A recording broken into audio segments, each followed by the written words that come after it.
Everything you're experiencing right now, your relationships, your bank account, your health, your happiness, is not happening to you, it's happening through you.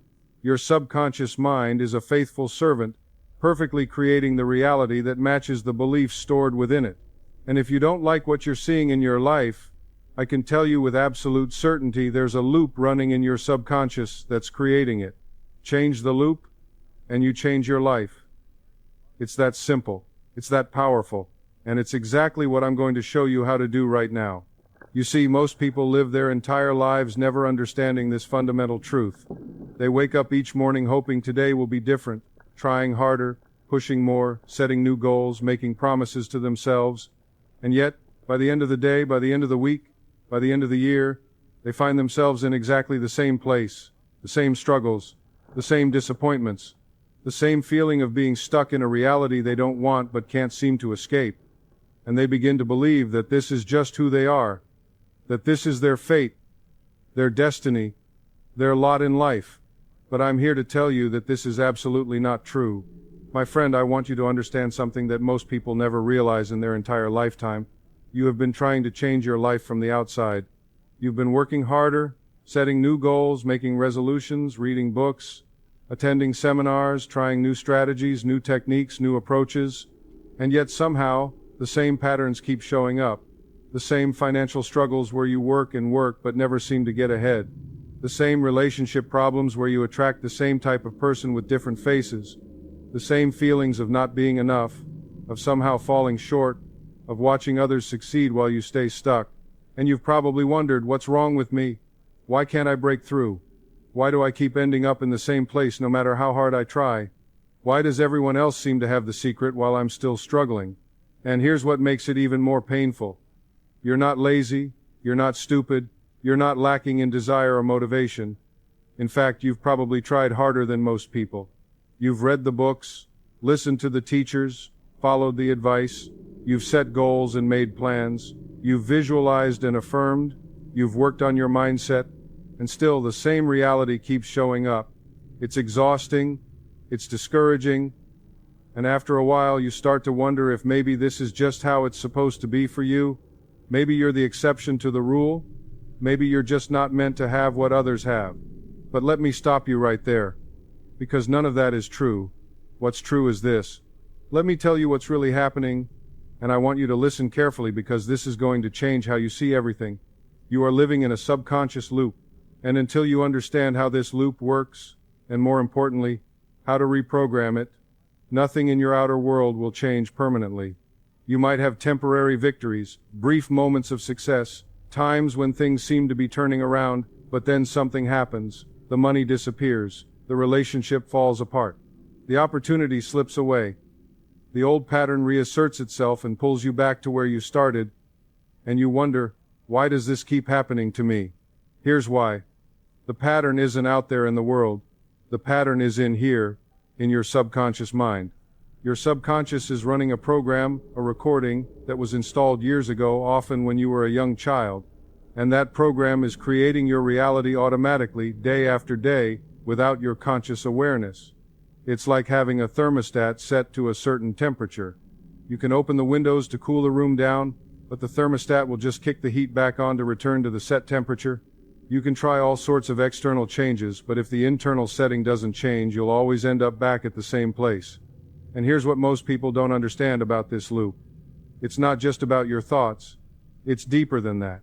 It's about beliefs that have been impressed upon your subconscious mind with such emotional intensity, such repetition, such authority, that they became your operating system. They became the lens through which you see reality, the filter through which you experience life, and the mechanism through which you create your future. These beliefs are so deep, so automatic, so much a part of how you function, that you don't even recognize them as beliefs anymore. They just feel like reality. They feel like truth. They feel like the way things are. Now I know what some of you are thinking. You've heard about the subconscious before. You've heard about positive thinking and affirmations. But I'm going to tell you something that goes much deeper than any of that. I'm going to show you the actual mechanism, the precise way your subconscious mind creates your reality, why it keeps repeating the same patterns, and exactly how to change it. This isn't theory. This isn't philosophy. This is practical, applicable wisdom that has transformed thousands of lives, including my own. By the time we finish this conversation today, you will understand exactly why your reality has been repeating. You'll see the loops that have been running in your own life. You'll recognize where they came from, how they were formed, and most importantly, you'll have specific, practical techniques to rewrite them permanently. You won't need expensive programs. You won't need years of therapy. You'll simply need to understand the principles I'm about to share with you and apply them consistently. Because your subconscious mind is the most powerful tool you have, and once you learn to work with it instead of against it, everything changes. I want to speak to your pain for a moment, and I want you to know that I see you. I see how tired you are, not just physically tired, but tired in your soul. Tired of trying so hard and getting the same results, tired of hoping things will change and watching them stay the same, tired of feeling like there's some invisible force working against you, some invisible wall you keep hitting no matter which direction you turn, tired of the gap between what you want and what you actually have, between who you know you could be and who you're actually being, between the life you dream about and the life you're living. I know you've had moments where you thought you were finally breaking through, where something good happened, where an opportunity appeared, where you felt hopeful and excited, and then somehow, some way it fell apart. The job didn't work out. The relationship ended. The money disappeared. The health problem returned. And you felt not just disappointed, but confused. Because you did everything right. You worked hard, you stayed positive, you followed the advice. And still, the old pattern won. And after this happens enough times, something even worse sets in. You start to lose faith. Not just in the process, not just in the teachers and the techniques, but in yourself. You start to wonder if maybe you're the problem. Maybe you're just not capable. Maybe you're not worthy. Maybe you're not meant to have what others have.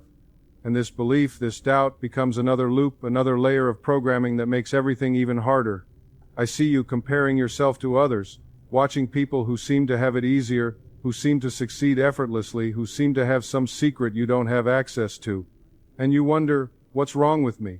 Why does it work for them but not for me? Why do they get to have loving relationships while mine keep failing? Why do they get to have financial abundance while I struggle? Why do they get to feel confident and worthy while I feel anxious and inadequate? And these questions, my friend, they eat away at you. They create more doubt, more pain, more feeling of being fundamentally broken or cursed or just unlucky. But here's what I need you to hear. You are not broken. You are not cursed. You are not being punished by God or the universe or fate. You are not the exception to the rule. And you are not lacking in any essential quality that others possess. What you are is operating with programming that was installed in your subconscious mind years ago, often when you were a child and had no conscious choice in the matter. Programming that came from experiences you didn't ask for, from words spoken by people who had their own wounds and fears, from conclusions you drew with a child's limited understanding of how the world works. And here's the beautiful truth that I want you to hold on to as we go deeper into this teaching, that programming can be changed. Not someday, not after years of therapy or struggle, but starting right now, today, in this very moment, because the same laws that created the old programming can create new programming. The same subconscious mind that has been faithfully creating your current reality can just as faithfully create a completely different reality once it receives new instructions. Most people go through life never understanding this. They blame circumstances. They blame other people. They blame bad luck or genetics or the economy or their childhood or their ex-partner or their boss or the government.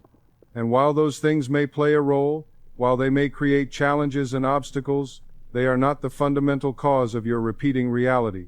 The fundamental cause is the beliefs impressed upon your subconscious mind and the automatic patterns those beliefs create. Change the beliefs, and the patterns change. Change the patterns, and your reality changes. It really is that direct. It really is that powerful, and it really is that available to you right now. Now, I've spent decades studying the mind. I've worked with people from all walks of life, all backgrounds, all circumstances, rich people and poor people, educated people and uneducated people, young people and old people, people with advantages and people with every disadvantage you can imagine. And I can tell you this with absolute certainty. The principles I'm about to share with you work. They work for everyone. They work regardless of your age, your history, your current situation, your past failures, your mistakes, your regrets, because these are not my principles. These are spiritual and mental laws that govern how reality is created. I'm simply helping you understand them and apply them. I'm not here to pump you up with temporary motivation that feels good for an hour and fades by tomorrow. I'm not here to give you a quick fix or a magic pill or some secret shortcut.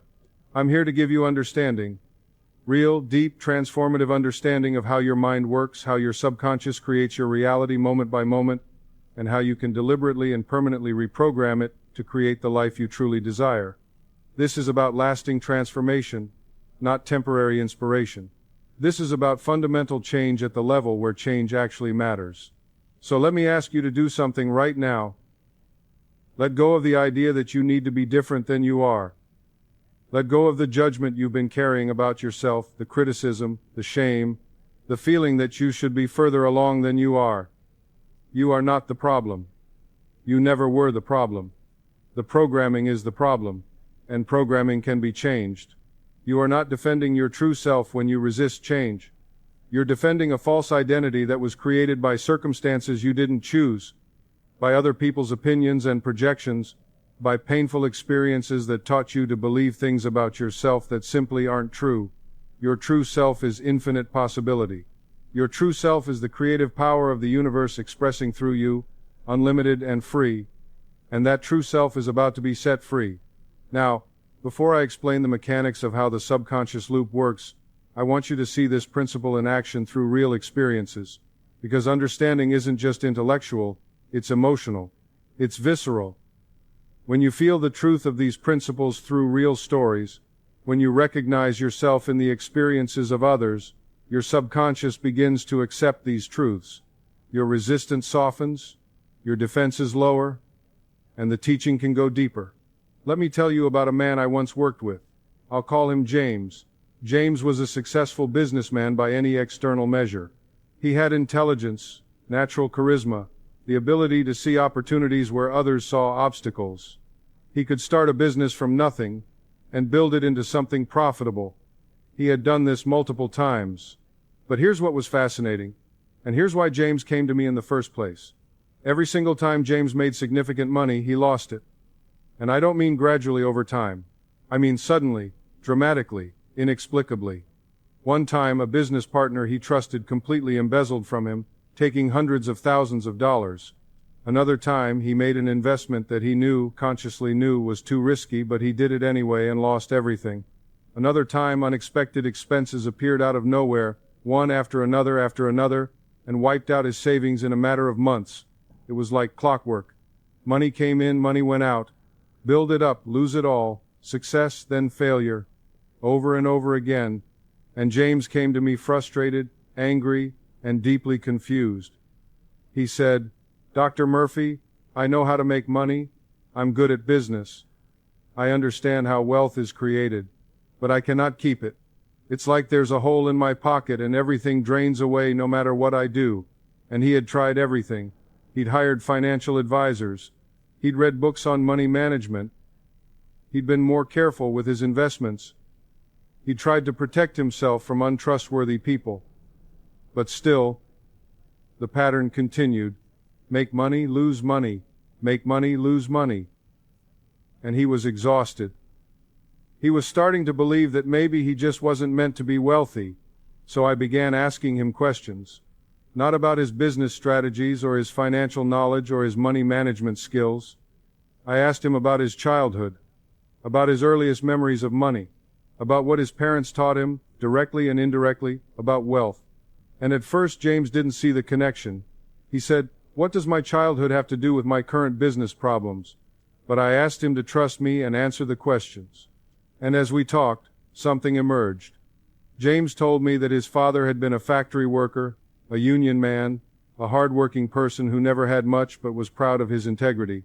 And his father had very strong opinions about wealthy people. James remembered sitting at the dinner table, listening to his father complain about the rich. The rich get rich by exploiting the poor, his father would say. Anyone with money has probably cheated someone to get it. Rich people are greedy, selfish. They don't care about anyone but themselves. If you have money, while others are struggling, you should be ashamed.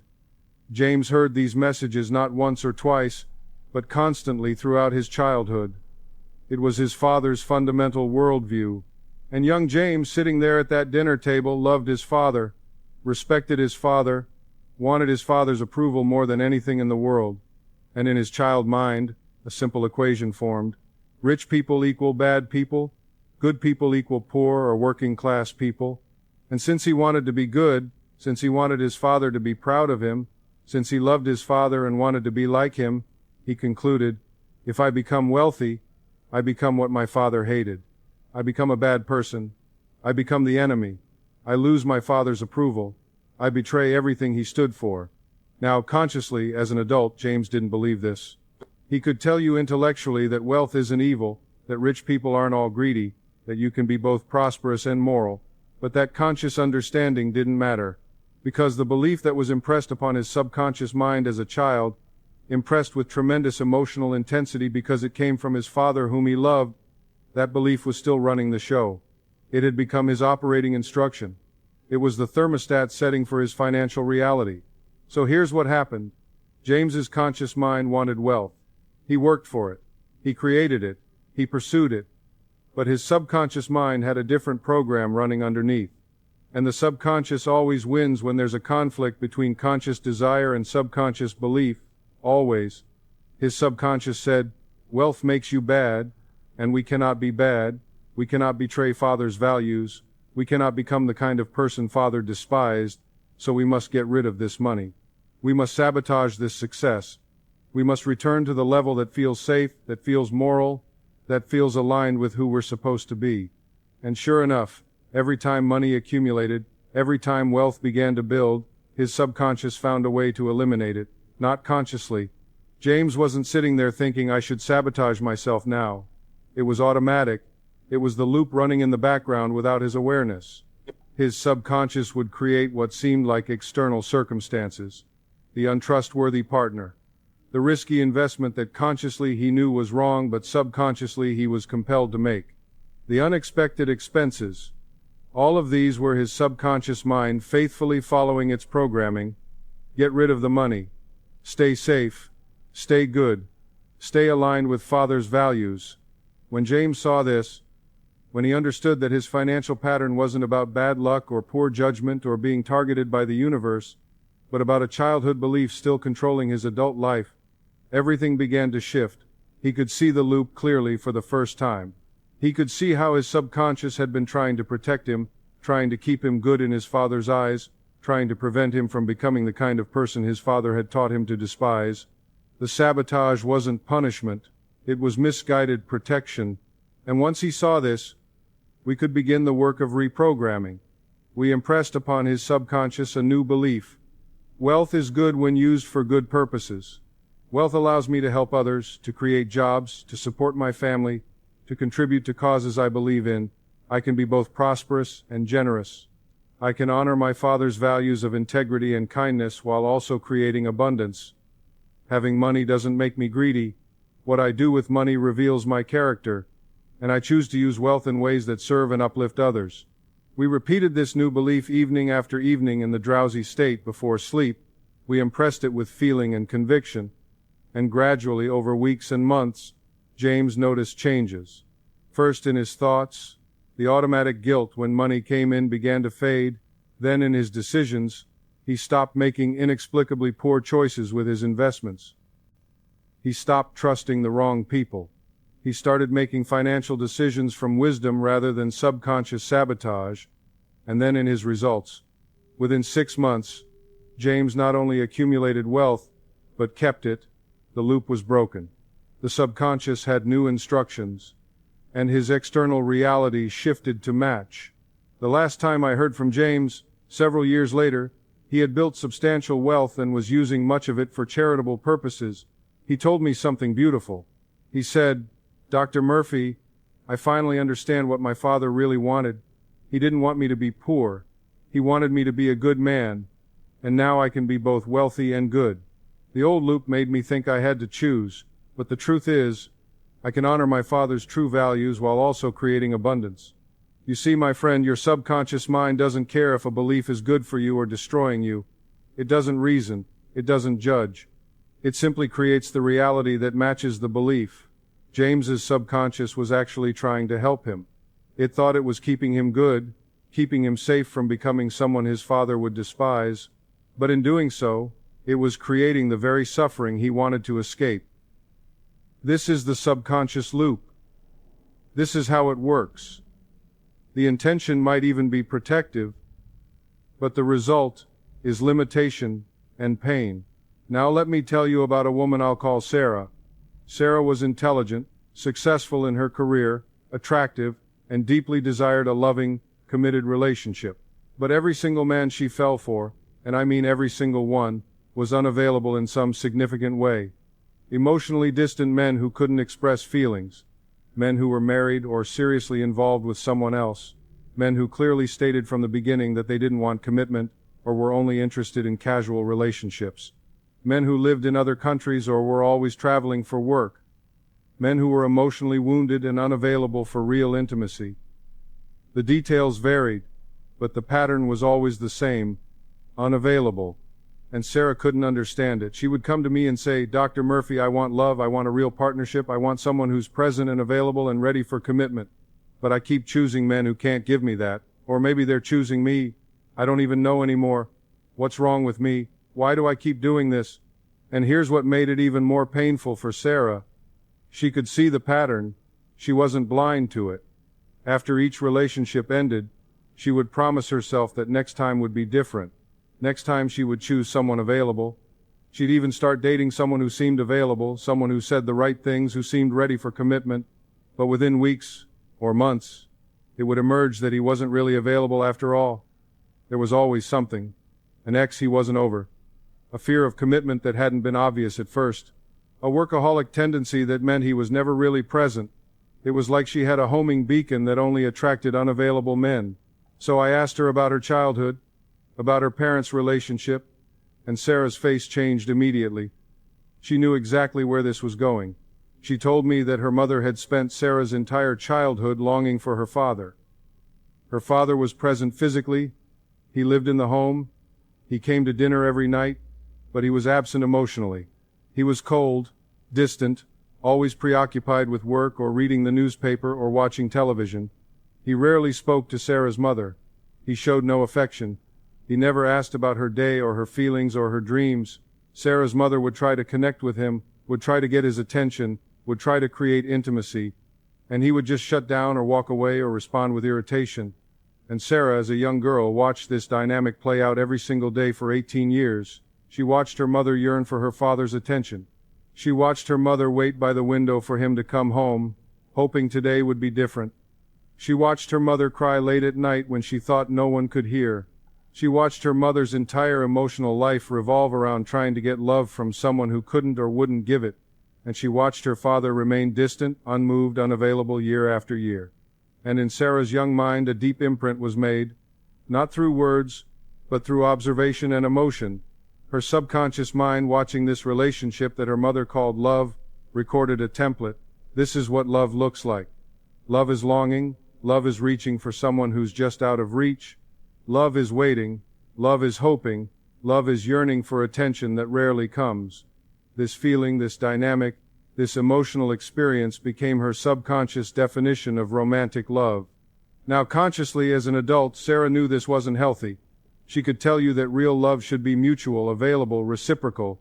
She could describe what she wanted: presence, communication, emotional availability, commitment.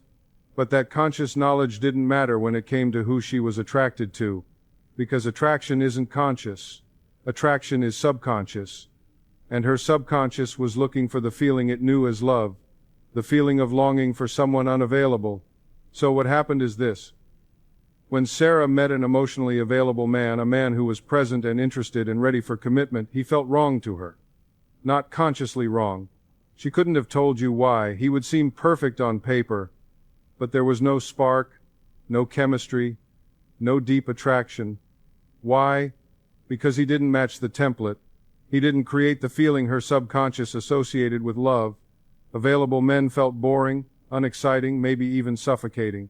But unavailable men, men who were distant, or complicated or clearly unable to commit, those men felt right. Those men created the familiar feeling. Those men matched the template. Being with them felt like love because it recreated the emotional dynamic she'd observed for 18 years. And here's the cruelest part of the loop. Every time Sarah chased an unavailable man, every time she tried to get him to open up or commit or be present, she was unconsciously trying to win what her mother never won. She was trying to finally get the unavailable man to choose her, to love her, to become available. If she could just do it right, if she could just be good enough, maybe this one would be different. And of course it never was. Because she was choosing men who were unavailable for their own reasons, men who had their own wounds and patterns, and the relationship would end with Sarah feeling exactly how her mother felt. Not enough, not worthy, abandoned by the person she loved. But once Sarah understood this, once she saw the connection between her childhood imprint and her adult attraction patterns, everything began to shift. She understood that her subconscious wasn't trying to hurt her.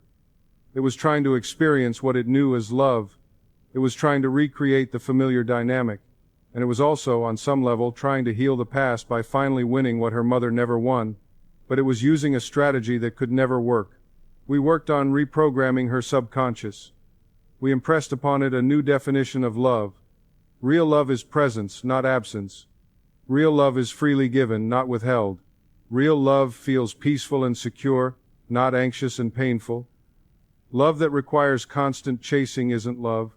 Love that makes me feel not enough isn't love. True love feels safe, available, mutual, and nourishing. And I deserve this kind of love. I am worthy of someone who chooses me, fully and freely. Sarah repeated these truths to her subconscious every night before sleep. She felt them deeply. She imagined what this kind of love would feel like in her body. And as this new belief took root, something remarkable happened.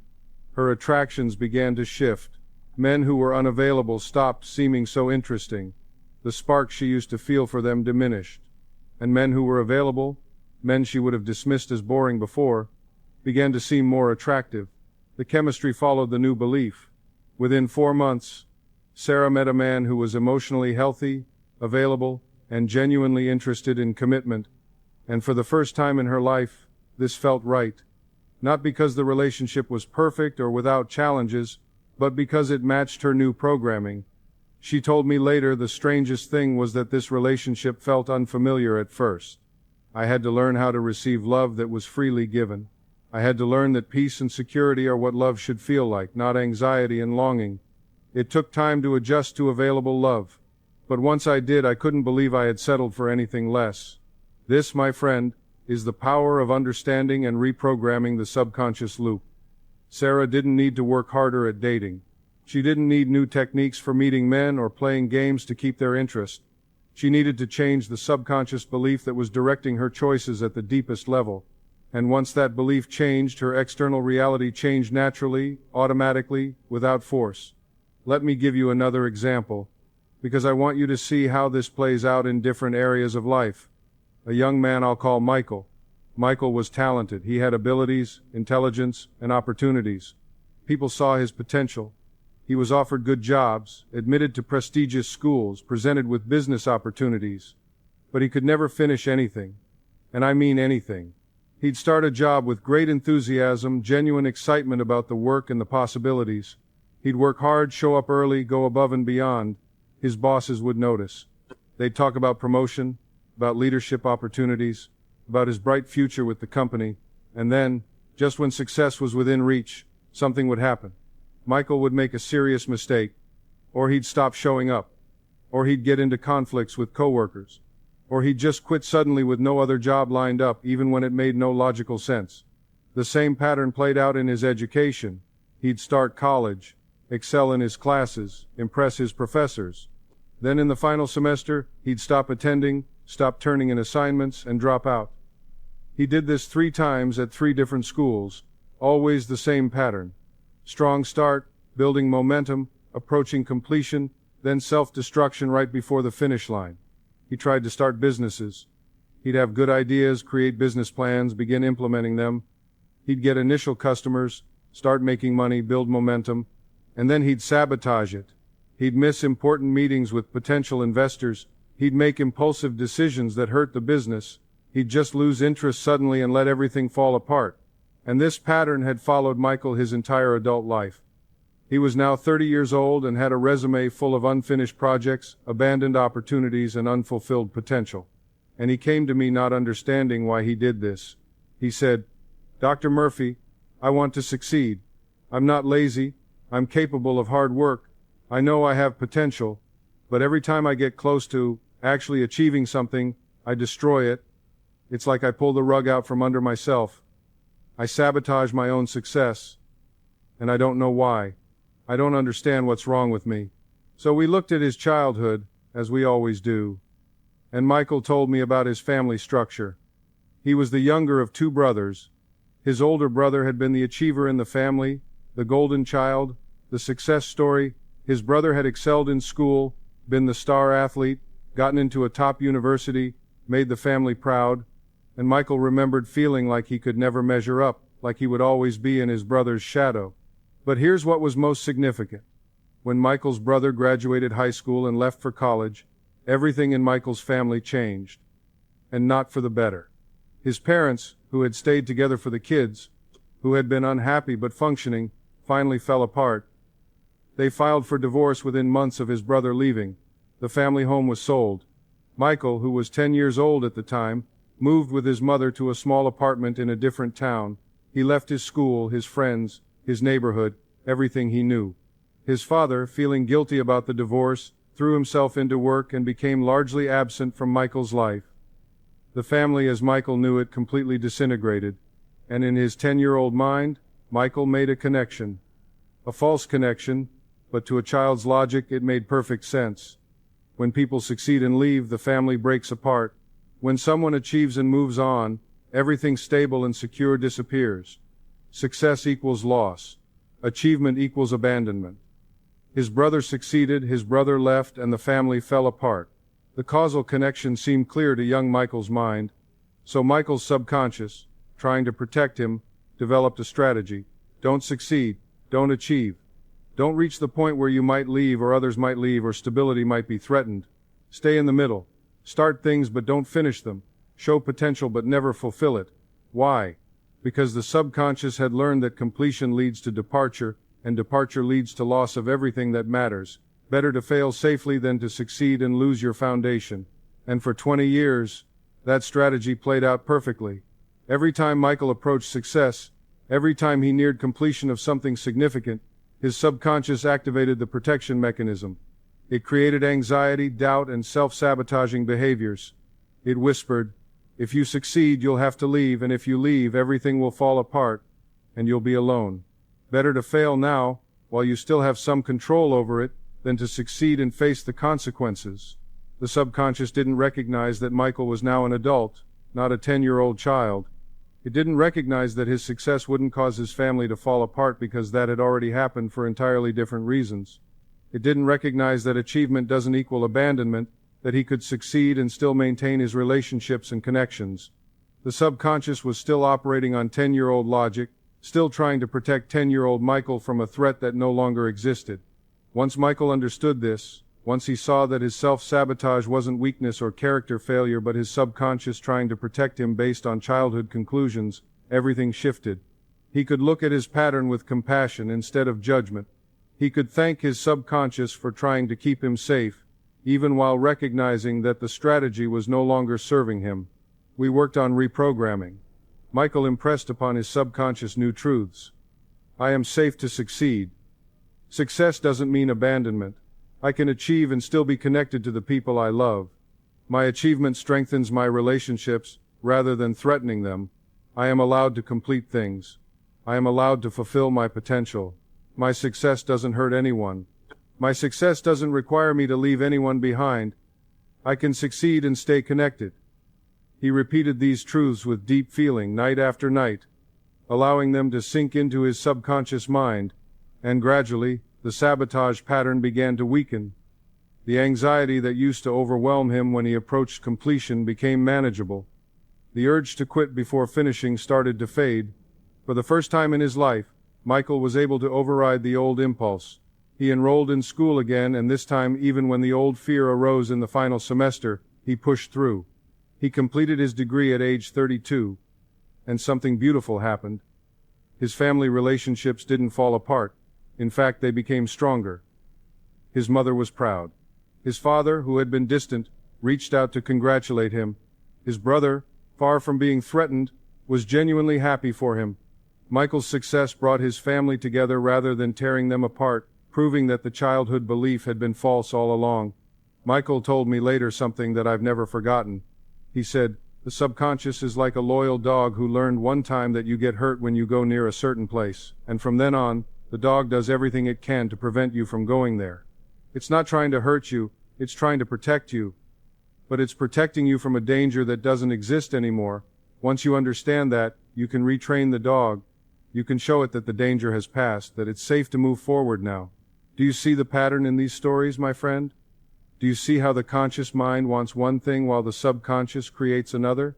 Do you see how the subconscious is not your enemy but a faithful servant, following instructions it received years ago, trying to protect you based on childhood logic, creating patterns that made sense once but now only create suffering?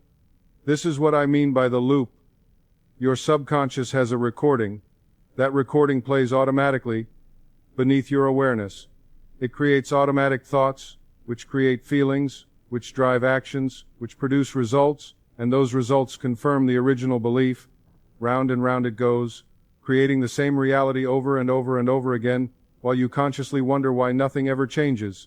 Now let me share something personal with you, because I want you to understand that even those who teach these principles, even those who study and work with the subconscious mind professionally, can still be caught in loops. For many years, I struggled with recurring health issues. Nothing life-threatening, but persistent.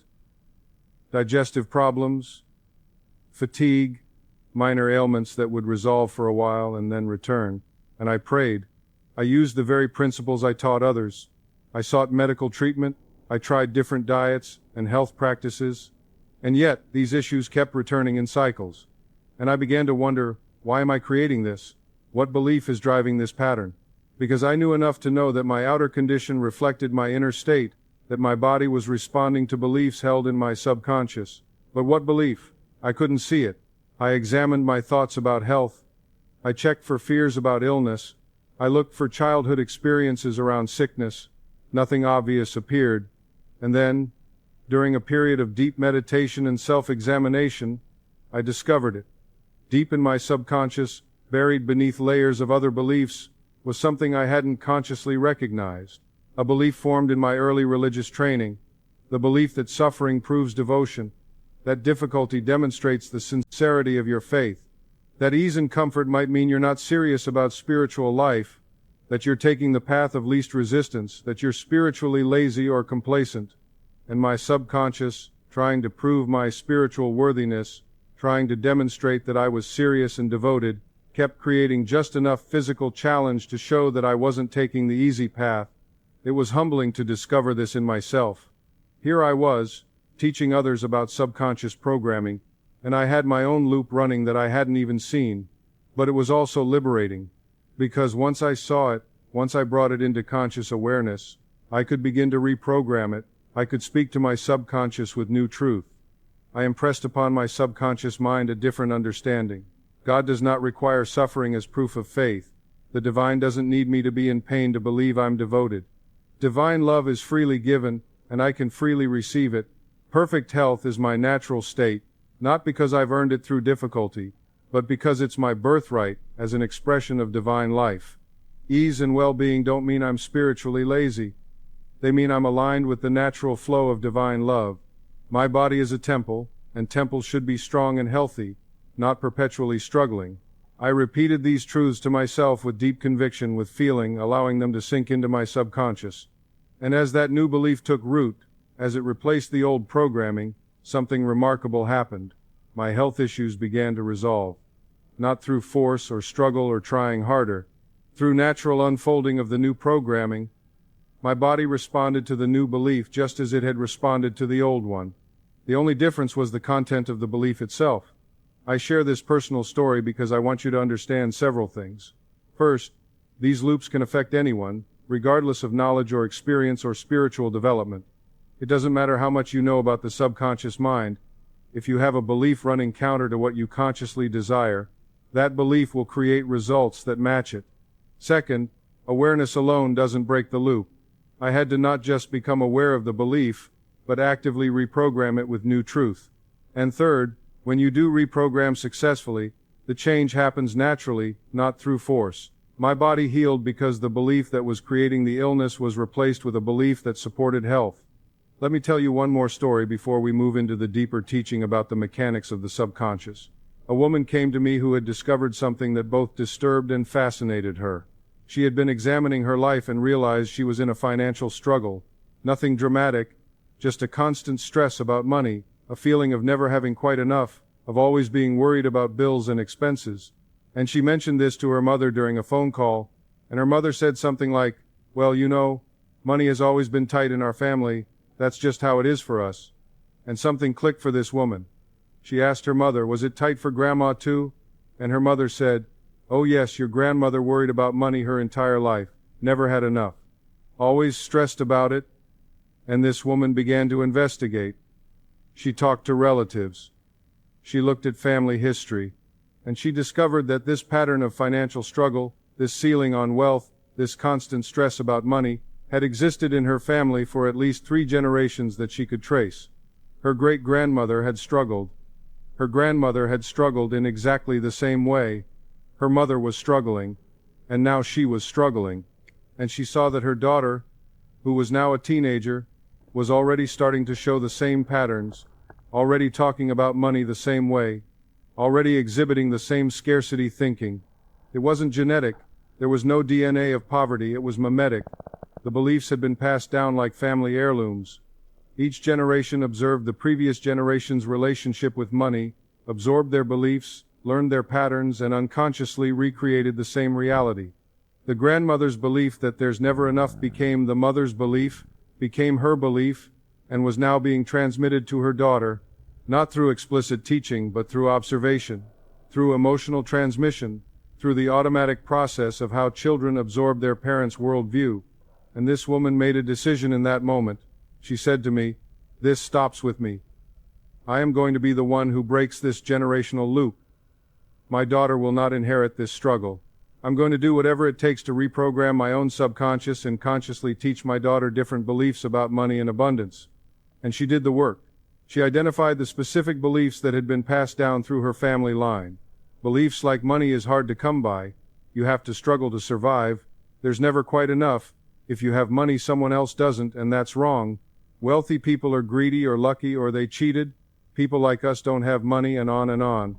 She identified each of these beliefs, examined where they came from, and consciously chose to reject them and replace them with new beliefs. She impressed upon her subconscious new truths. Money flows easily and naturally to me. I am worthy of financial abundance. There is more than enough for everyone. Wealth can be created without taking from others. I can be both prosperous and generous. My prosperity helps my family and allows me to give to others. Financial ease is my natural state. And she didn't just repeat these beliefs to herself. She actively, consciously taught them to her daughter. She talked about money differently in front of her. She made different choices.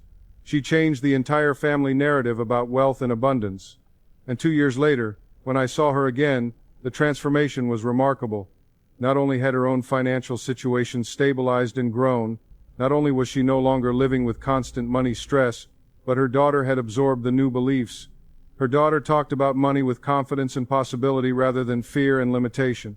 The generational loop had been broken.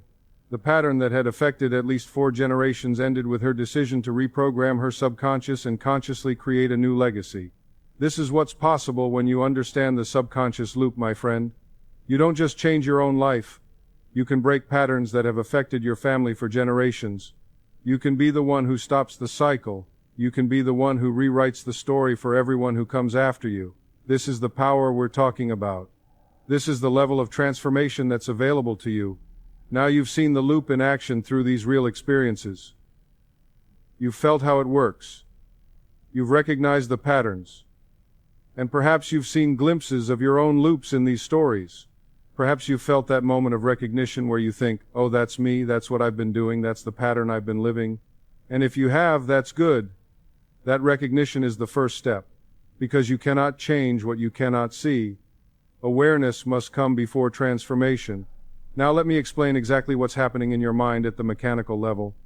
Let me show you the precise mechanism through which your subconscious creates your reality and, more importantly, how to change it.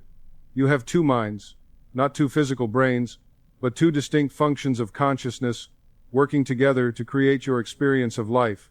The conscious mind and the subconscious mind, and understanding the relationship between these two minds is absolutely critical to understanding why your reality keeps repeating and how to change it. Think of the conscious mind as the captain of a ship, and the subconscious as the crew. The captain stands on the bridge, looks out at the sea, makes decisions about where to go, chooses the direction. The captain reasons, analyzes, plans. But the captain doesn't actually run the ship, the crew does that. The crew operates the engines, adjusts the sails, maintains the equipment, does all the actual work of moving the ship through the water. And here's the critical thing to understand. The crew doesn't question the captain's orders. The crew doesn't debate or argue or second guess. The crew simply follows the instructions given by the captain, faithfully and automatically. Your conscious mind is what you're using right now to listen to me, to think about what I'm saying, to analyze and question and reason. This is the mind that sets goals, makes plans, chooses actions. This is the mind you experience as you. When you think about yourself, when you make decisions, when you contemplate your life, you're operating from the conscious mind, and the conscious mind is important. It's the reasoning mind, the choosing mind, the directing mind. But here's what most people don't realize, and this is absolutely crucial to understand. Your conscious mind only controls about 5% of your daily behavior. Only 5%. Think about that for a moment. That means 95% of what you do each day, 95% of your thoughts, feelings, and actions is controlled by your subconscious mind, operating automatically beneath your conscious awareness. You think you're in control? You think you're consciously choosing your life? But the truth is, the vast majority of your behavior is automatic, subconscious, programmed. Your subconscious mind is what makes your heart beat without you having to think about it. It's what makes your lungs breathe while you sleep. It's what digests your food, regulates your body temperature, heals your wounds. It's what allows you to drive a car while talking to a passenger following a complex route without consciously thinking about every turn, every brake, every acceleration. It's what stores your memories, all of your memories, even ones you can't consciously recall. It's what runs your habits, the thousands of automatic behaviors you perform each day without conscious thought. And most importantly for our purposes, it's what holds your beliefs. And it's these beliefs in your subconscious, these deep programs installed mostly in childhood, that create your reality, not your conscious thoughts, not your conscious desires or goals or plans, your subconscious beliefs. Because the subconscious is what's actually running the show, what's creating your automatic thoughts, what's driving your emotional responses, what's guiding your behavior, what's attracting your experiences. And if your conscious mind wants one thing but your subconscious believes another, the subconscious wins, always. Now, here's the key principle that changes everything, and I want you to really absorb this because this is the foundation of everything that follows. Your subconscious mind accepts whatever your conscious mind impresses upon it with sufficient feeling and repetition. It doesn't reason about it. It doesn't judge whether it's true or false, good or bad, helpful or harmful. It doesn't reject or argue or debate. It simply accepts and creates. It's completely neutral, completely impersonal, completely mechanical. Think of your subconscious as soil. You can plant flowers in soil, and the soil will grow flowers.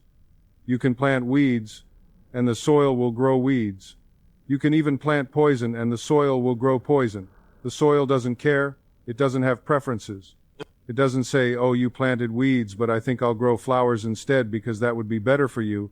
No. The soil simply grows whatever seed it receives. That's its nature. That's its function. Your subconscious is exactly the same way.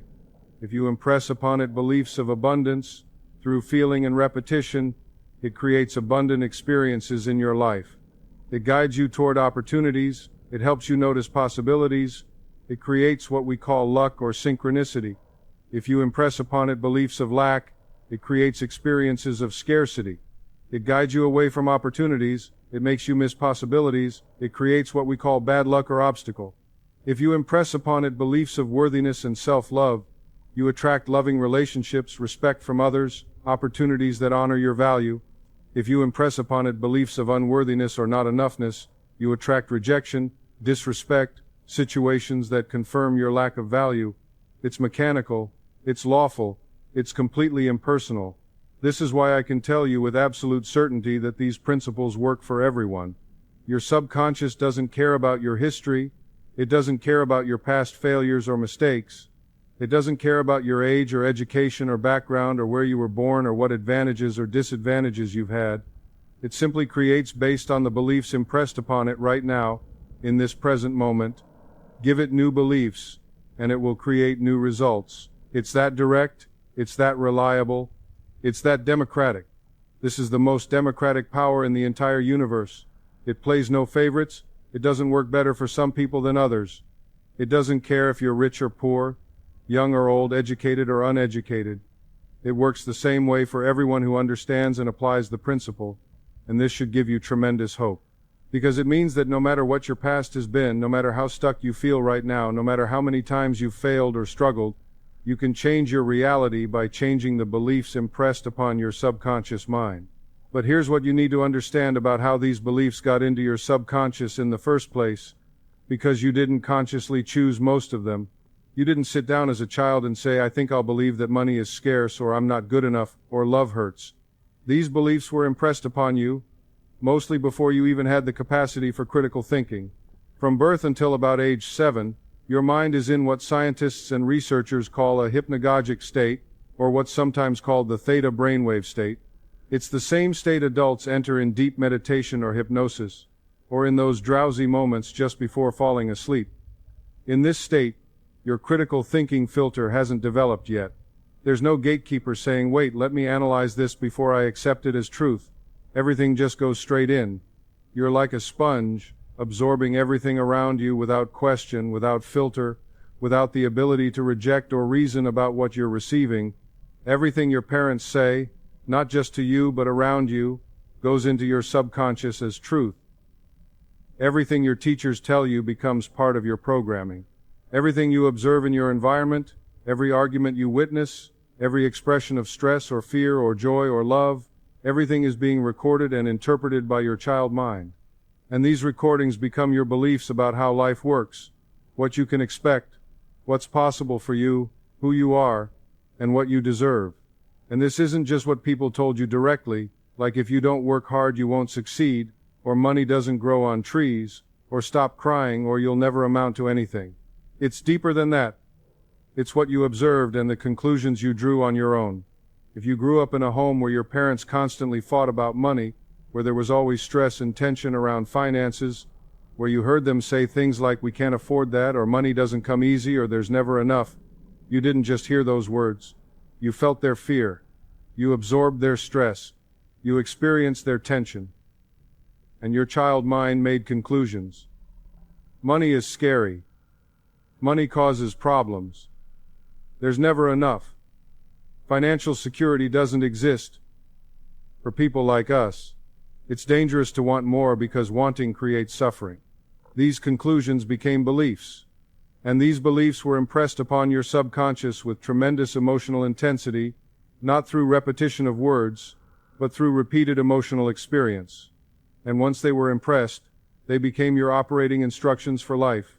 They became the lens through which you see money, the filter through which you experience financial situations, and the mechanism through which you create your financial reality. If you grew up watching a parent sacrifice their dreams for the family, never pursuing what made them happy, always putting everyone else first, always last on the list of priorities, you learned a belief. You didn't learn it through a lecture. You learned it through observation. Your needs don't matter as much as others' needs. Self-sacrifice equals love. Putting yourself first is selfish or wrong. Good people suffer for others. Your dreams are less important than your duty. And this belief has been running your life ever since, causing you to abandon your own desires, ignore your own needs, put everyone else before yourself, and then wonder why you feel so empty, so resentful, so unfulfilled. If you experienced a significant trauma, a rejection, a failure, an abandonment in childhood, your young mind interpreted it and drew conclusions. And those conclusions became core beliefs about yourself and the world. If your father left when you were young, you might have concluded I wasn't good enough to make him stay, or people you love leave, or men can't be trusted, or I must be unlovable if even my father didn't want to be with me. If you were bullied at school, you might have concluded I'm not safe in groups, or there's something wrong with me, or I need to hide who I really am to be accepted, or people will hurt me if I show my true self. These are not rational conclusions. A therapist or wise adult could have told you that your father's leaving had nothing to do with you, that it was about his own issues and limitations. They could have told you that the bullies were dealing with their own pain and insecurity. But you were a child. You didn't have that perspective. You made the best sense of the situation you could with the limited understanding available to you, and your subconscious accepted your interpretation as absolute truth. And once accepted, these beliefs became permanent programming, unless and until they're deliberately changed. Your subconscious doesn't automatically update. It doesn't say, well, you're an adult now, so let's revise those childhood beliefs based on your mature understanding. No, the beliefs stay exactly as they were recorded, continuing to create your reality year after year, decade after decade, unless you consciously choose to reprogram them. Now let me explain the exact mechanism of how these beliefs create your repeating reality. This is the loop itself. And once you see this clearly, you'll understand why the same patterns keep showing up in your life no matter how hard you try to change them. It starts with the belief in your subconscious. Let's say the belief is, I'm not good enough. This belief sits in your subconscious, invisible to your conscious mind, running automatically in the background like a computer program you're not aware of.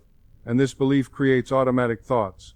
You're not sitting there consciously thinking, let me think some not good enough thoughts now. No. The thoughts arise automatically, spontaneously, seemingly out of nowhere. Thoughts like, I probably can't do this, they're better than me, I'll probably fail, I don't have what it takes, who am I to try this, I'm going to embarrass myself. These thoughts are generated automatically by the subconscious belief. And these automatic thoughts create feelings. The thought I'm not good enough creates feelings of anxiety, inadequacy, fear, insecurity.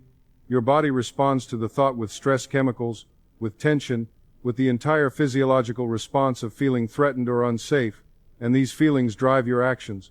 When you feel anxious and inadequate and fearful, how do you behave? You hesitate, you hold back, you don't fully commit, you don't show up at your best, you sabotage yourself, not consciously but automatically. You might procrastinate, make excuses, not try as hard as you could, give up prematurely, or not even attempt things in the first place.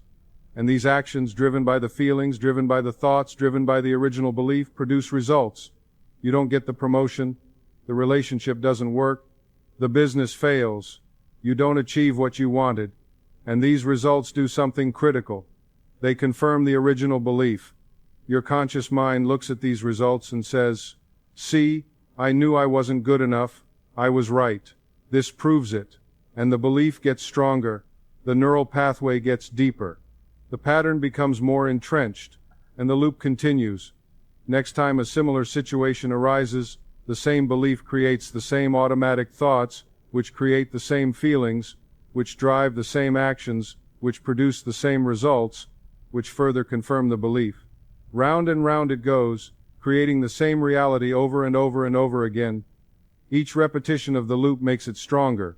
Each confirmation makes it feel more like truth, more like reality, more like just the way things are for me. And here's the insidious part. Your conscious mind, seeing these results repeatedly, creates logical explanations that seem to have nothing to do with the subconscious belief. You think, I'm not successful because the economy is bad, or my boss doesn't like me, or I didn't have the right advantages growing up, or I'm not as smart as other people, or I'm just unlucky. And all of these explanations protect the original belief from being questioned. They maintain the loop by directing your attention away from the real cause. This is why willpower doesn't work to break the loop. Willpower is your conscious mind, which controls 5% of your behavior, trying to override your subconscious mind, which controls 95%. You're using the smaller part of your mind to fight against the larger part. And you might win occasionally, you might have moments of success through sheer force of will. But it's exhausting, it's not sustainable, and eventually, the subconscious will reassert its programming, the pattern will return. You'll end up back where you started, maybe even more discouraged than before because you thought you'd broken through only to find yourself back in the same place. This is also why surface-level positive thinking often fails. Most people repeat affirmations with their conscious mind while their subconscious holds the opposite belief. You're saying I am wealthy and abundant while your subconscious is running a program that says no you're not, you've never been, you never will be. Money is hard to come by, people like you don't have money. And guess which one wins? The subconscious, always. Because the affirmation is happening at the conscious level, which is 5%, while the opposing belief is operating at the subconscious level, which is 95%. It's not a fair fight. This is why people get frustrated with affirmations. They repeat them dutifully, sometimes for months, and nothing changes. And they conclude that this stuff doesn't work, that it's just positive thinking nonsense. But the problem isn't with the principle. The problem is that the affirmation never reached the subconscious. It stayed at the conscious level, having no impact on the actual beliefs that are creating their reality. So the solution, the real solution that actually works, is not to work harder or think more positively or use more willpower. The solution is to reprogram the subconscious mind itself, to impress new beliefs at the level where beliefs actually operate and create reality, to change the programming so that the automatic thoughts, feelings, and actions that arise are aligned with what you consciously desire rather than opposed to it. And there are 3 primary gateways through which you can access your subconscious and impress new beliefs upon it. 3 ways to bypass the critical factor of the conscious mind and speak directly to the subconscious. Understanding these 3 gateways is absolutely critical, because this is how you actually create change at the level that matters. The first gateway is repetition with feeling. Your subconscious learns through repetition. This is how you learned language as a child. You heard words repeated over and over until they became automatic, until you didn't have to think about them anymore, until they were just part of you. You didn't reason your way into language. You didn't analyze grammar and syntax. You absorbed it through sheer repetition. The same principle applies to beliefs. If you repeat a new belief with feeling and conviction, over and over, consistently, patiently, eventually, it impresses itself upon the subconscious and becomes automatic. But here's the key that most people miss. It must be repetition with feeling, not mechanical parroting of words. Words alone don't impress the subconscious. Emotion is the language of the subconscious. Feeling is what makes the impression deep. So when you repeat your new belief, you must feel it as if it's already true. You must embody the feeling of the wish fulfilled. If your new belief is I am confident and capable, you can't just say the words mechanically like a robot. You must feel confident as you say it. You must imagine what confidence feels like in your body, how you would carry yourself, how you would speak, how you would move through the world, and you must feel that feeling as you repeat the statement. This combination of repetition and feeling, practiced consistently over time, will eventually reach your subconscious and impress the new belief. It's not instant. It takes patience and persistence, but it works. It's the method that has worked for millions of people throughout history, and it will work for you if you apply it correctly. The second gateway is emotional intensity. Highly emotional experiences bypass the conscious filter entirely and go straight into the subconscious. This is why trauma creates instant, deep imprints that can last a lifetime. The emotional intensity of the traumatic event is so strong that it overwhelms the conscious mind's defenses and impresses the subconscious immediately, creating beliefs like, I'm not safe, the world is dangerous, people can't be trusted. These beliefs form instantly, in a single moment, because of the extreme emotional intensity. But this gateway works for positive experiences too. Peak experiences of joy, love, success, or spiritual connection can create instant positive imprints. If you've ever had a moment of profound insight or deep spiritual experience or overwhelming love, you know that these moments change you immediately. You don't need to repeat them 1,000 times. The single experience, because of its emotional intensity, impresses your subconscious powerfully. You can actually use this gateway deliberately by creating emotionally intense experiences of your desired reality in your imagination. When you visualize your goal, your dream, your desired state, don't do it casually or half-heartedly. Do it with tremendous emotional intensity. Feel the joy, the gratitude, the excitement, the love as if it's happening right now. The more emotionally intense your inner experience, the more powerfully it impresses your subconscious. The third gateway, and this is the one I want you to pay special attention to because it's the most accessible and practical for daily use, is the relaxed or drowsy state. Your subconscious is most accessible when your conscious mind is quiet, when the critical filter weakens, when you enter those borderlands between waking and sleeping. Just before you fall asleep at night, and just after you wake up in the morning, your brainwaves shift into the same theta state that children are in constantly. The gatekeeper relaxes, the defenses lower, and suggestions can reach your subconscious directly without resistance. This is why these times are so powerful and sacred for reprogramming work. When you impress a belief upon your subconscious in this drowsy state, when you speak to your subconscious as it's drifting towards sleep or emerging from sleep, that belief sinks in deeply, directly, without the conscious mind arguing or doubting or rejecting it. This is the secret that mystics and spiritual teachers have known for thousands of years. The moments before sleep and after waking are when you can most easily reshape your subconscious programming. Deep relaxation, meditation, and prayer create similar states. When you quiet your conscious mind through these practices, you create access to your subconscious. This is why meditation isn't just about relaxation or stress relief, it's about creating the state in which transformation can happen. It's about opening the gateway to the subconscious so that new truths can be impressed. Understanding these three gateways changes everything, because now you know not just that you need to change your subconscious beliefs, but exactly how to do it. You use repetition with feeling through consistent daily practice. You use emotional intensity by imagining your desires with powerful emotion. And most importantly, you use the drowsy state before sleep and after waking, when your subconscious is most receptive, to impress new beliefs deeply and directly. Now, how do you identify your specific loops? How do you know which beliefs are running your show, creating your repeating patterns? This is simpler than you might think, but it requires honesty and willingness to look at your life objectively. The answer is simple. Look at what keeps repeating in your life. Your external reality is a perfect mirror of your internal beliefs. Whatever patterns keep showing up in your outer world, there's a corresponding belief creating them in your inner world. If you keep having the same type of relationship problems, the same dynamics, the same painful patterns regardless of who the partner is, there's a belief about love or relationships or your own worthiness creating that pattern.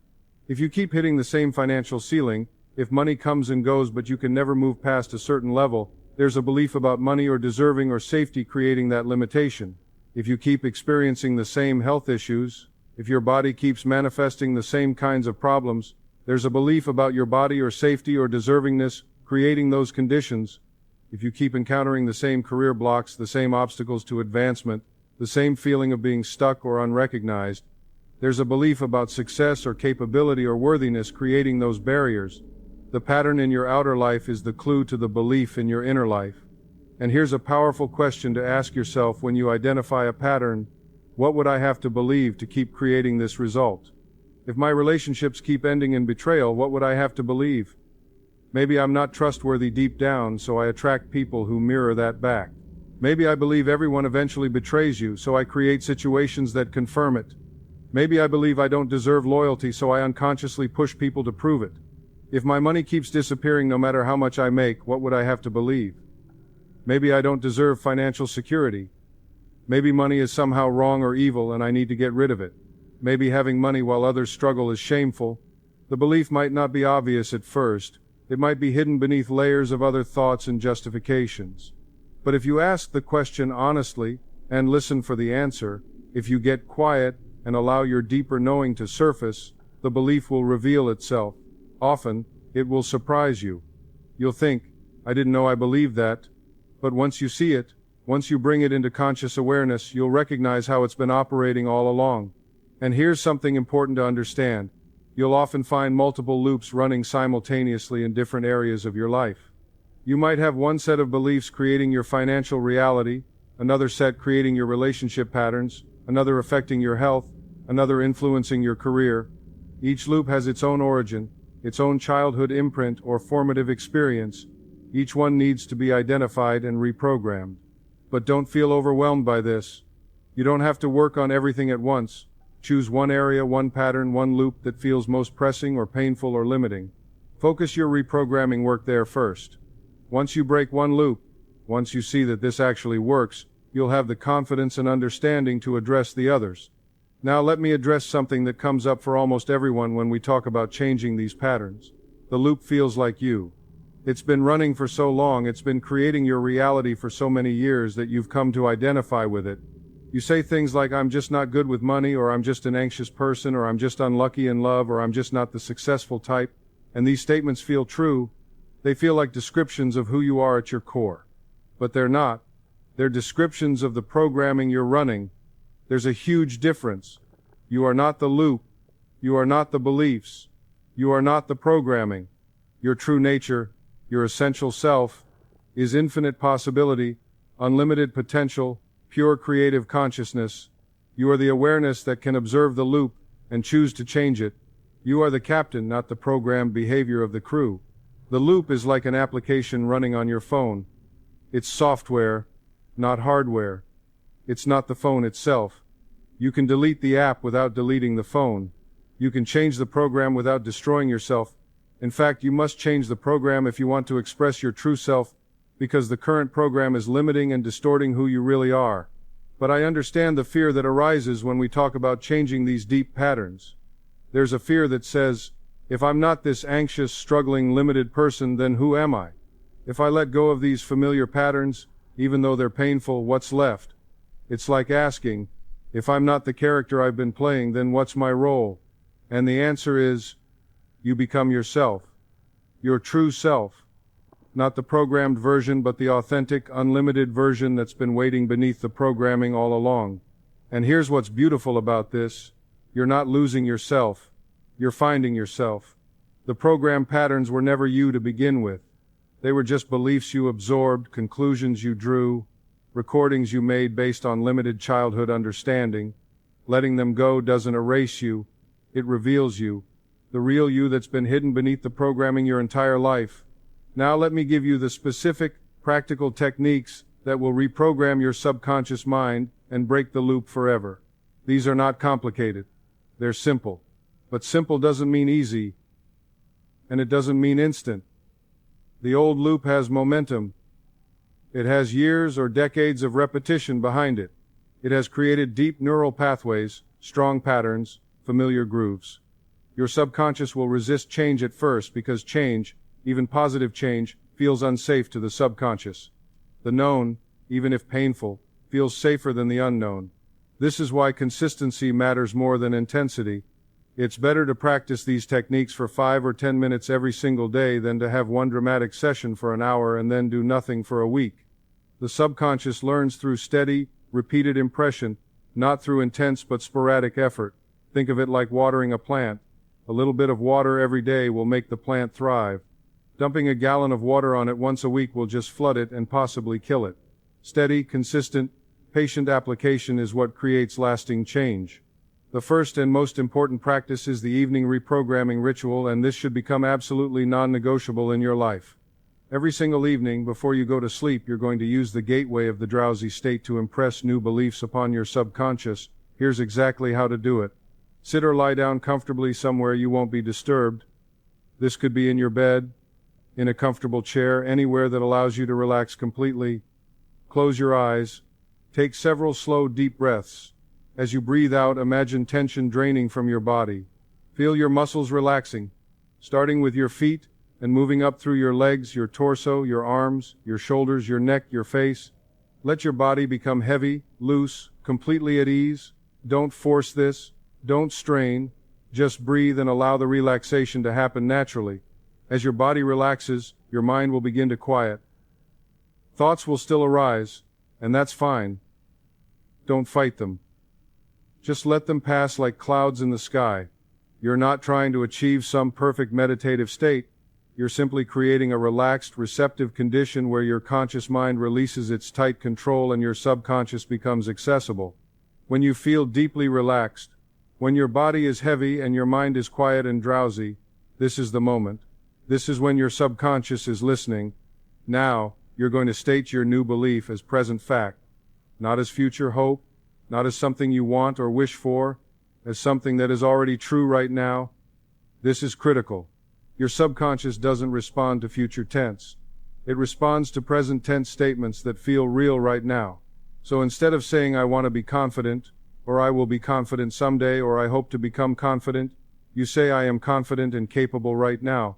Instead of saying I want money or I wish I had abundance, you say money flows to me easily and naturally, I am prosperous and financially secure. Instead of saying I hope to find love, you say I am loved and cherished, I am in a beautiful relationship that nourishes me. Present tense, definite, real. And as you say this, you must feel it. This is where most people fail with affirmations. They repeat words mechanically, with no feeling, no imagination, no embodiment, and then they wonder why nothing changes. The words alone don't matter.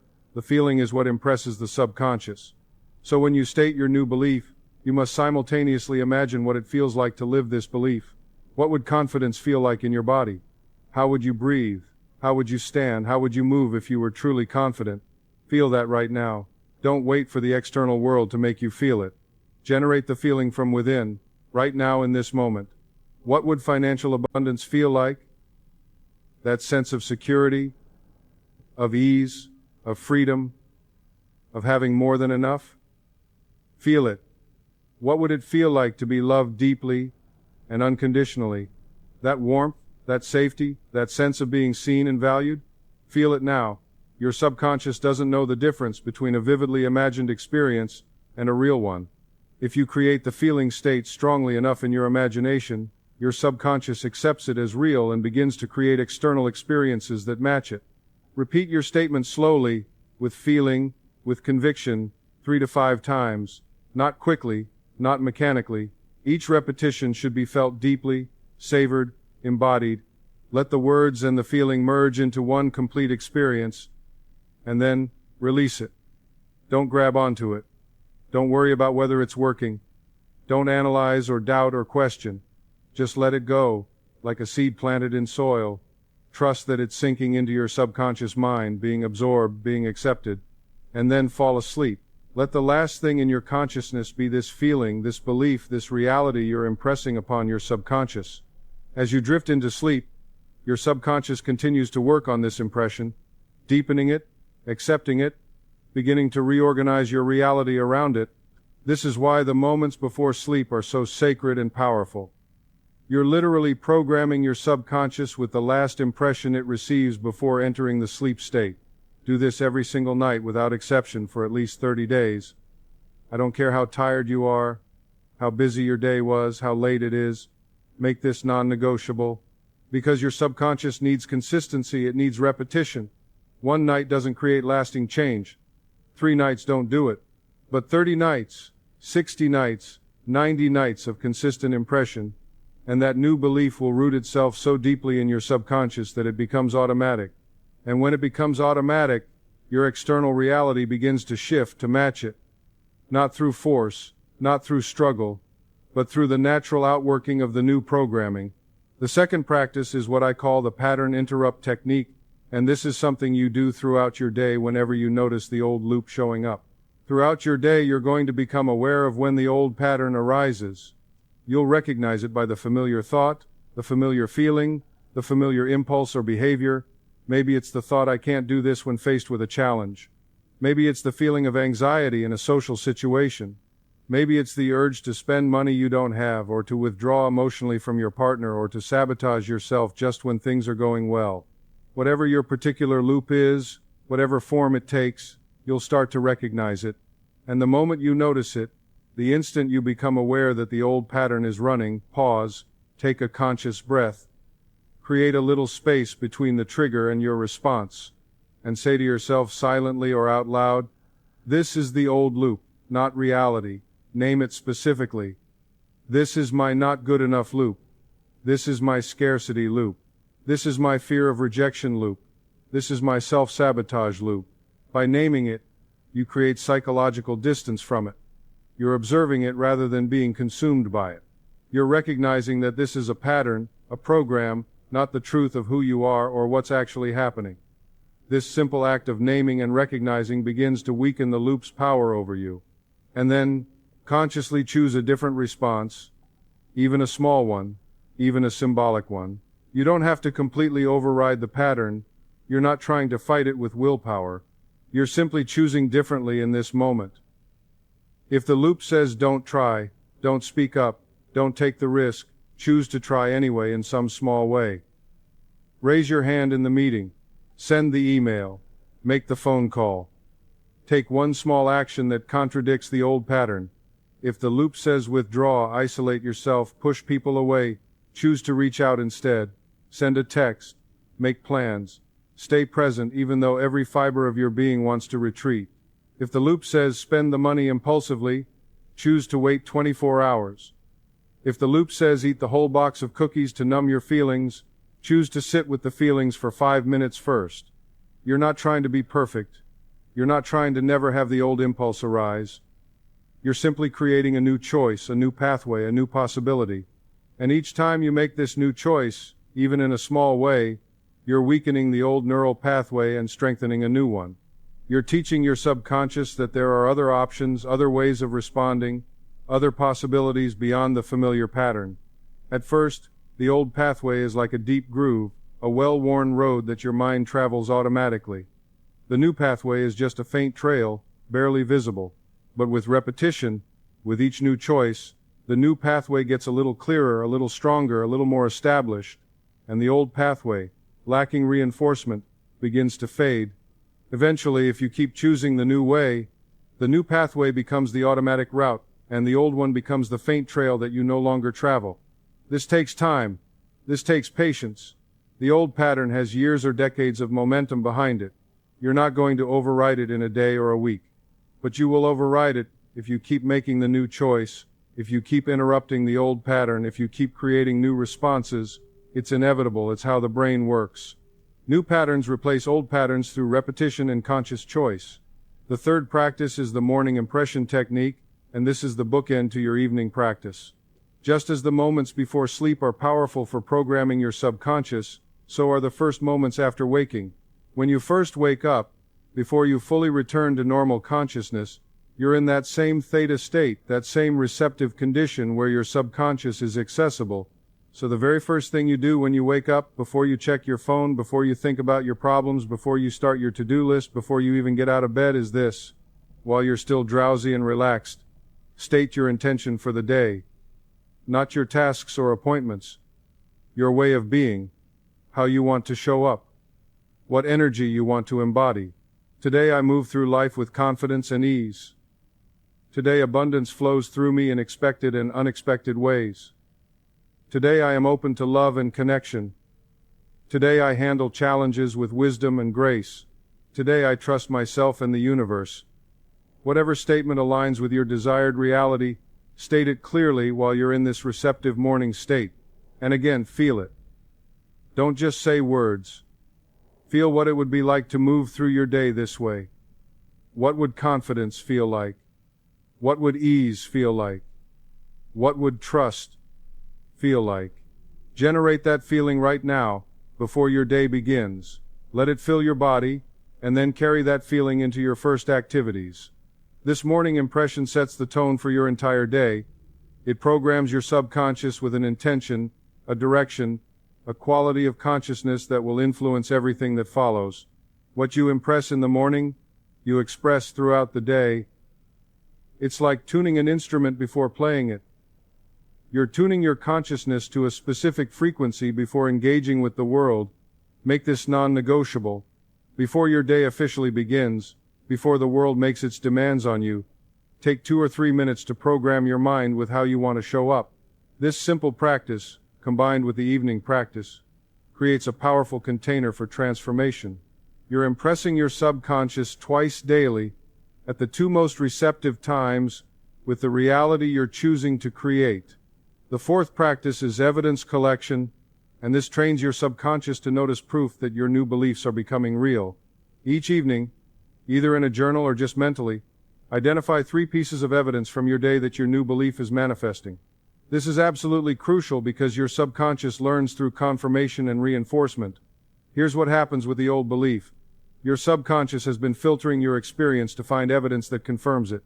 If your old belief is "I'm not enough," Your subconscious has been scanning your day, every day, for moments that prove you're not enough.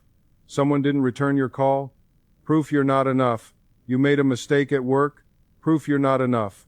Someone else got the recognition? Proof you're not enough. Your subconscious has been collecting evidence that confirms the old belief, which strengthens the old belief, which makes it find even more evidence. It's a self-reinforcing loop, but you can deliberately redirect this mechanism. You can train your subconscious to look for evidence of your new belief instead. And the evidence doesn't have to be huge or dramatic. In fact, at first it will be small. But small evidence still counts. Someone complimented you? That's evidence of your worthiness. You handled a challenge well? That's evidence of your capability. You found $20 you forgot about? That's evidence of abundance. You felt peaceful for an hour? That's evidence of your emotional well-being. Write down or mentally acknowledge 3 pieces of evidence every single evening. I am worthy of love, and today's evidence is, someone smiled at me warmly, I felt comfortable being myself with a friend, I spoke up for what I needed, I am financially abundant, and today's evidence is, I found a good deal, someone paid me back money I'd forgotten about, I felt secure rather than anxious about my finances. This practice does something powerful. It trains your subconscious to notice what's working, what's improving, what's confirming the new belief, and what you notice grows. Where your attention goes, your energy flows, and your reality follows. Your subconscious will start automatically scanning for evidence of the new belief instead of the old one. And as it does, you'll notice more and more confirmation. Your reality will literally shift as your perception shifts, because perception and reality are intimately connected.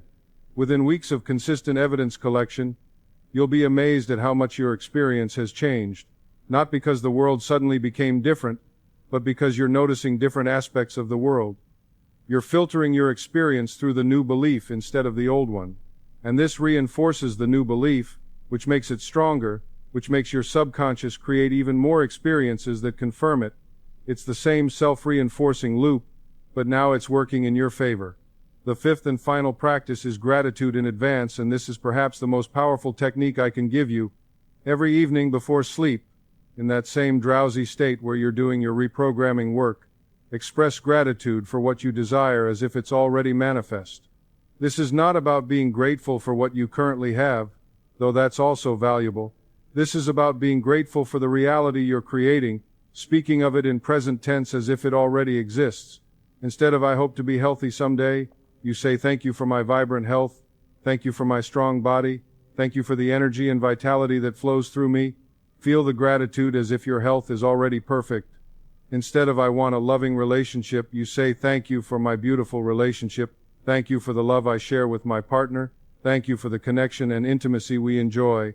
Feel the gratitude as if the relationship already exists. Why does this work? Because your subconscious mind does not distinguish between a vividly imagined experience and an actual physical experience. If you imagine something with sufficient detail, emotion, and sensory richness, your subconscious accepts it as real. And gratitude is one of the strongest signals you can send to your subconscious that something is already yours. Gratitude implies possession. You can't be truly grateful for something you don't have. So when you express gratitude for your desired reality, you're telling your subconscious, this is already mine, this already exists, I already have this. And your subconscious, accepting this as truth, begins to reorganize your thoughts, feelings, and behaviors to match this new reality. It guides you toward opportunities that confirm it. It helps you notice possibilities you would have missed. It creates what we call synchronicities or luck or being in the right place at the right time, but it's not luck. It's your subconscious faithfully creating the reality that matches the belief you've impressed upon it through gratitude. Spend 2 or 3 minutes before sleep feeling deep gratitude for your desires as if they're already fulfilled. Thank you for my abundant income. Thank you for my perfect health. Thank you for my loving relationships. Thank you for my successful career. Thank you for my peace of mind. Thank you for my confidence. Whatever you're working to create, thank your subconscious and thank the universe for it as if it already exists.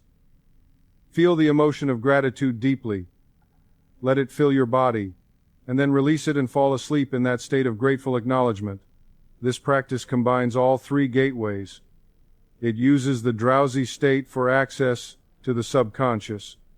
It uses emotion, specifically the powerful emotion of gratitude, to make the impression deep, and if done consistently every night, it uses repetition to make the belief permanent. This single practice, done with dedication and feeling, can transform your entire life. Now, I want to address something important about these practices. You will resist them. Your old patterns will fight back. You'll forget to do them. You'll feel silly or awkward. You'll doubt whether they're working. You'll get busy and skip a night, then skip another, then stop altogether for a while. This is completely normal. This is the old loop trying to maintain itself, trying to convince you that change isn't possible, that this won't work, that you should give up. Every time this happens, and it will happen, simply begin again.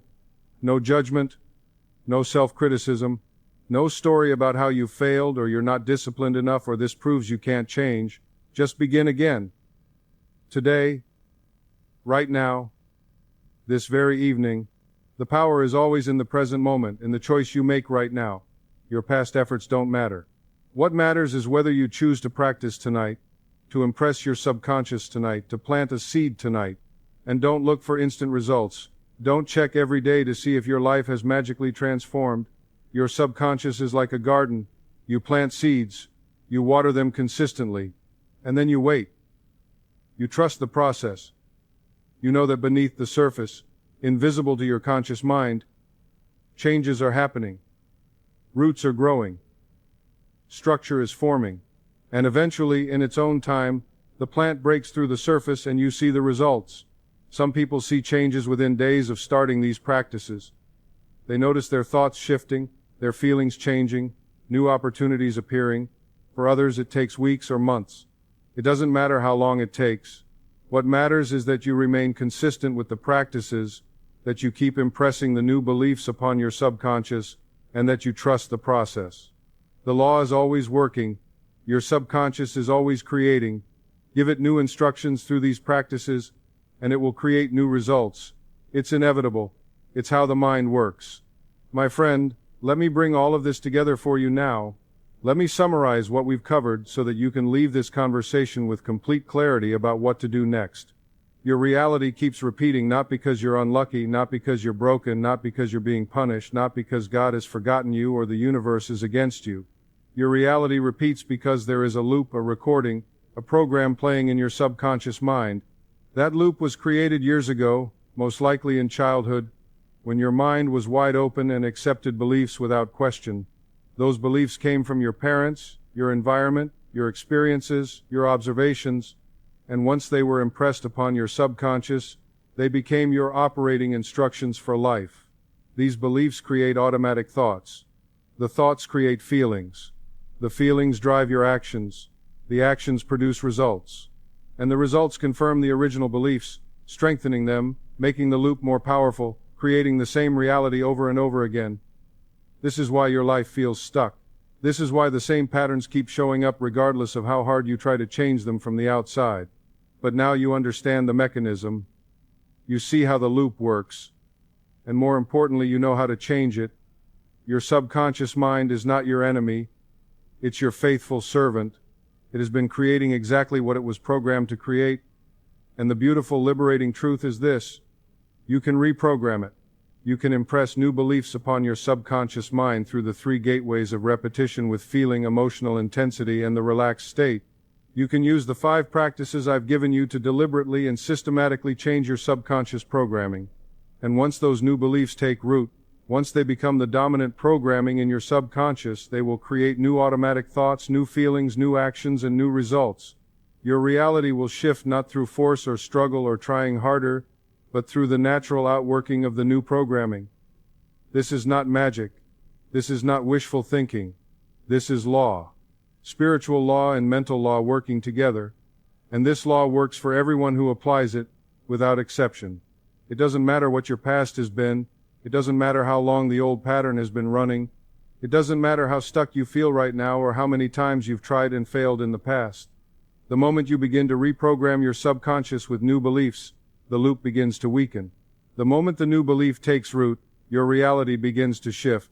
The old future, the one that was going to be a repetition of your past, is no longer inevitable. A new future, based on new programming, becomes possible.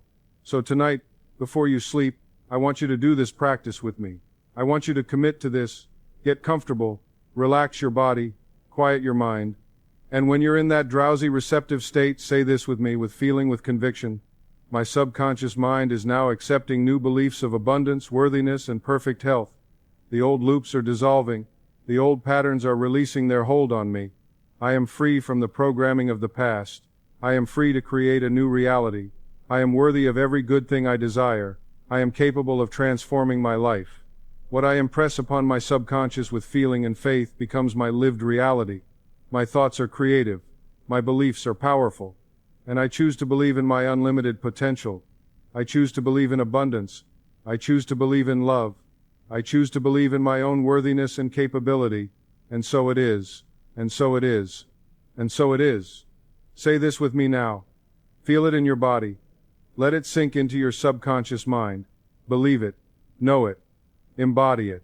And then release it and trust that your subconscious is accepting it, that the seed is being planted, that the change has already begun.